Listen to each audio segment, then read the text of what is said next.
الحمد لله. إن الحمد لله نحمده ونستعينه ونستغفره ونتوب إليه ونعوذ بالله من شرور أنفسنا وسيئات أعمالنا. من يهده الله فهو المهتدي ومن يضلل فلن تجد له وليا مرشدا. أشهد أن لا إله إلا الله وحده لا شريك له له الملك وله الحمد يحيي ويميت وهو حي لا يموت بيده الخير وإليه المصير وهو على كل شيء قدير. وأشهد أن سيدنا ونبينا ومولانا محمدا عبد الله ورسوله ومصطفاه من خلقه وخليله، بعثه الله رحمة للعالمين فشرح به الصدور وأنار به العقول وفتح به أعينا عميا وقلوبا غلفا وآذانا صما، صلى الله عليه وعلى آله وصحبه وسلم تسليما كثيرا. يا أيها الذين آمنوا اتقوا الله ولا تموتن إلا وأنتم مسلمون.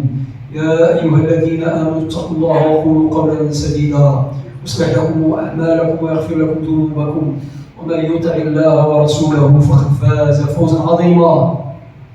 أما بعد عباد الله، لا تخلو أمة من عظماء صنعوا تاريخها وخلدوا مجدها ودافعوا عن كرامتها وسيادتها من أجل الحرية والاستقلال، وبلدنا يعتبر من أبرز الأمم الشعوب التي شهدت تاريخها محطات بارزة في النضال والكفاح والمقاومة من أجل التحرر، وتعتبر ذكرى ثورة الملك والشعب التي سنحييها في هذه الأيام من أبرز هذه الأحداث التي اتخذ فيها المغاربة ملكا وشعبا شعارا واحدا خالدا هو قول ربنا سبحانه: يا أيها الذين آمنوا إن تنصروا الله ينصركم ويثبت أقدامكم.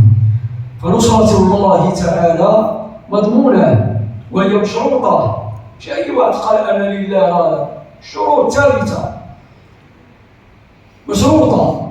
أولا بنصرة دينه وكتابه وسنة نبيه وكل الحرمات التي أوجب حمايتها وحرم انتهاكها.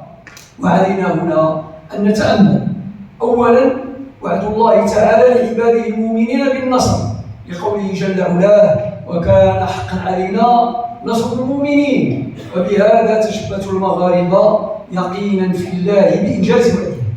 ثانيا الالتحام بالعرش والسير في ركاب السلطان المجاهد محمد الخامس وإلى جانبه رفيقه في الكفاح وليعادي آنذاك الحسن الثاني طيب الله ثارهما، وهي الصخرة التي تكسرت عليها معاول المستعمر وخيبت ظنونه وأحلامه فتوحدت الكلمة وجمعت المغاربة على مختلف مشاربهم ومذاهبهم وأصولهم.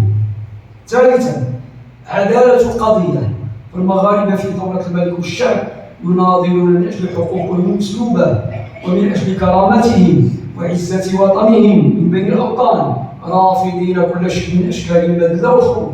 وهذا أمر ينصرف إلى جميع المطالبين بحقوقهم، فلا تحزنوا على إخوانكم. وبذلك تحقق وعد الله الذي لا يخلف وعده من الاستقلال، ثم بعده استكمال الوحدة الترابية ومسايرة ما استجد في دنيا الحضارة والتقدم العلمي والمعرفي، وإضافة كل ما هو جديد ومفيد مع المحافظة على التاريخ المجيد وما نعيشه اليوم من انتصارات وتقدم في المشاريع المختلفة والمنجزات الخالدة، ومن ثمرات جهود الآباء والأجداد وتضحياتهم واسترخاصهم الغالي والنفيس من أجل مستقبل أفضل والتحامهم بالعرش العلوي المجيد في النضال من أجل الوطن والمواطن. وهو جلالة الملك محمد السادس نصره الله وشافاه وعافاه يسير على نفس النهج في بناء هذا الوطن المبارك عبر المنجزات العملاقة وما حققه الإنسان المغربي في المجالات المتعددة، تثمينا لجهود المناضلين من أجل الاستقلال واعترافا لهم بالجميل والمحافظة على مكتسباتهم الغالية. فحقهم وواجبهم علينا الذكر الحسن وطلب الرحمة والمغفرة لهم مع دخول الجنان في جوار سيدنا محمد صلى الله عليه وسلم خير ولد عدنان. اللهم ارحم شهداء الأبرار الذين قدموا الغالي النفيس من أجل حماية دينهم وحراسة وطنهم. حيث المجاهدين القدام ما كانوش يقولوا المستعمر الفرنسي، هذه مصطلحات جديدة، يقولوا النصارى، لأنهم فهموا أن العملية متعلقة بالدين بدرجة أولى. وحماية دينهم وحراسة وطنهم والدفاع عن شعبهم. اللهم اجعلنا من المحافظين على ميراثهم المعترفين بحقهم وفضلهم الداعين له بالرحمة والمغفرة. ربنا اغفر لنا ولإخواننا الذين سبقونا بالإيمان ولا تجعل في قلوبنا غير الذين آمنوا. ربنا إنك رؤوف رحيم. اللهم أدم علينا نعمك وأزل عنا نقمك وزدنا من فضلك يا رب العالمين. وصلى الله وسلم على سيدنا محمد الأمين وعلى آله وصحبه أجمعين. واغفر الله لكم ولجميع المسلمين ورحم الله عبد قال آمين.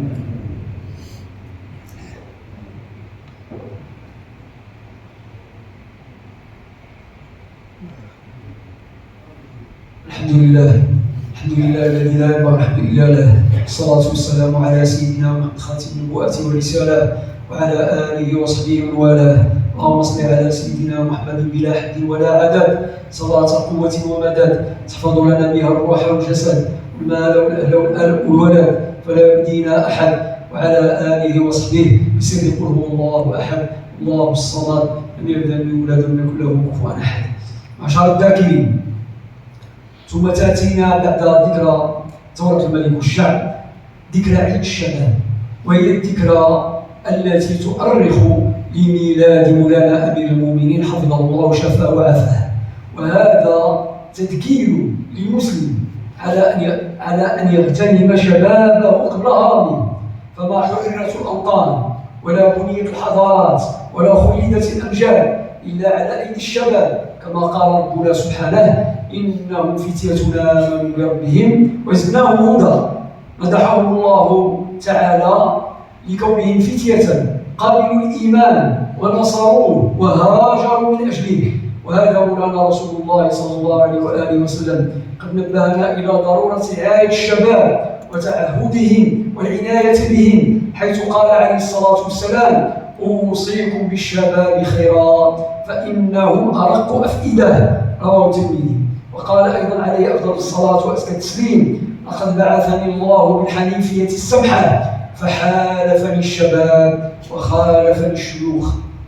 إن الشباب رمز للقوة والعطاء، وهو في حاجة إلى التوجيه ليصرف قوته وعطاءه فيما ينفع الوطن والأمة. ولذلك فإن شبابنا يحتاج إلى مخططات ومشاريع تربوية هادفة يتحمل مسؤوليتها كل من يتولى تدبير الشأن العام، من أجل إيجاد شباب متفائل غير يائس من الحياة، يحدوه الأمل في الحصول على ما يتمناه ويرضاه من العمل والحياة الرغيدة، وفتح المجال أمام المواهب الشابة الخلاقة من أجل إظهار مواهبها وطاقاتها. ولنا في رسول الله صلى الله عليه وآله وسلم أسوة حسنة، حيث كان يرعى الشباب رعاية خاصة فيقربهم إليه ويجالسهم ويستمع إلى آرائهم وأقوالهم ليشعرهم بذواتهم ويربي فيهم الشخصية المستقلة ويدربهم على تحمل المسؤولية قولا وفعلا. وأبرز مثال على ذلك في السيرة النبوية هو إسناده عليه الصلاة والسلام قيادة الجيش الإسلامي الذي كان معدا لقتال الروم إلى أسامة بن زيد رضي الله عنه، وهو شاب يافع صغير. وكان الجيش يضم كبار الصحابة من أمثال أبي بكر وعمر وأبي عبيدة بن الجراح وسعد بن أبي وقاص وغيرهم رضي الله عنهم أجمعين. اللهم أصلح شبابنا واهد بنينا وبناتنا وهيئ لهم أسباب الخير وأسباب العلم وأسباب العمل واجعلهم من الراشدين يا رب العالمين. آمين. عباد الله اتقوا الله واسمعوا وأطيعوا وبالصلاة على نبي الرحمة وهذه الأمة تشفعوا فقد أمرتم بالصلاة عليه إن الله وملائكته يصلون على النبي يا أيها الذين آمنوا صلوا عليه وسلموا تسليما. اللهم صل على سيدنا محمد وعلى آل سيدنا محمد كما صليت على سيدنا إبراهيم وعلى آل سيدنا إبراهيم، وبارك على سيدنا محمد وعلى آل سيدنا محمد كما باركت على سيدنا إبراهيم وعلى آل سيدنا إبراهيم في العالمين إنك حميد مجيد. رضي الله عن آل بيت نبيك الطيبين الطاهرين وعشيرة الأقربين عن الخلفاء الراشدين المرشدين ساداتنا وموالينا أبي بكر وعمر وعثمان وعلي وعن سائر الصحابة أجمعين. اللهم ارزقنا محبتهم، انصرنا مولانا في زمرتهم، ولا تخالف بنا عن نهجه وطريقه يا أكرم مسؤول ويا خير مامون. وانصر اللهم ملكنا الهمام، اجعل الحق إمام والشر ضدا وخصام، فضل في ولي عهده وشقيقه وسائر أفراد أسرته ورعيته. اللهم اغفر الإسلام والمسلمين وأذل الشرك والمشركين يا رب العالمين، إنك على كل شيء قدير. اللهم لا تدع في مقامنا ذنبا إلا غفرته، ولا هما إلا فرجته، ولا نعما إلا غفرته، ولا مريض إلا شفيته وعافيته، ولا ميتا إلا رحمته، ولا غائبا إلا أحضرته، ولا ضالا إلا هديته، ولا مهتدي إلا ثبته يا رب العالمين. اللهم إنا نسألك علم الخائفين وإنابة المخبتين وشكر الصابرين وتوبة الصديقين. اللهم اقسم لنا من خشيتك ما تحول به بيننا وبين معصيتك، ومن طاعتك ما تبلغنا به جنتك، من اليقين ما تهون به علينا مصائب الدنيا. ومتعنا اللهم بأسمائنا وأبصارنا وقواتنا أبدا ما أحييتنا، واجعل الوارث منا، واجعل ثارنا على من ظلمنا، ولا اجعل الدنيا أكبر همنا ولا مبلغ علمنا ولا إلى النار مصيرنا، ولا تسلط علينا من لا يخافك ولا يرحمنا يا رب العالمين. ربنا هب لنا من أزواجنا وذرياتنا قرة أعين واجعلنا للمتقين إماما. ربنا آتنا في الدنيا حسنة وفي الآخرة حسنة وقنا عذاب النار. ربنا لا تؤاخذنا إن نسينا وأخطأنا، ربنا ولا تحمل علينا إصرا كما حملته على الذين من قبلنا، ربنا ولا تحملنا ما لا طاقة لنا به، واعف عنا، اغفر لنا وارحمنا، أنت مولانا فانصرنا على القوم الكافرين. سبحان ربك رب العزة عما يصفون وسلام على المرسلين، الحمد لله رب العالمين. اذكروا الله يذكركم واستغفروه يغفر لكم وقوموا إلى صلاتكم.